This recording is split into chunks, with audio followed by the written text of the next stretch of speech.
আজকের মাংসের ঝোল রান্না করেছি একটু অন্যভাবে। আজকের মাংসের ঝোলে বেশি কিছু মশলা দেইনি। আজকের মাংসে যাবে পেঁয়াজ, রসুন, আদা এবং লঙ্কা বাটা। পেঁয়াজ আমি একটু লাল করে ভেজে নিয়েছি।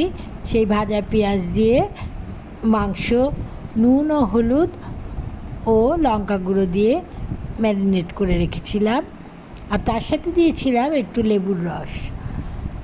এখন কড়াইয়ে গরম তেলে পেঁয়াজ ভেজে নিয়ে ম্যারিনেট করা মাংস দিয়ে দিয়েছি। এর মধ্যে দিয়েছি আদা এবং রসুন এবং লঙ্কা বাটা, এর সাথে নুন ও হলুদ ভালো করে কষিয়ে নিয়ে এর মধ্যে সামান্য চিনি দিয়ে আমি কুকারে সিদ্ধ করে নিয়েছি।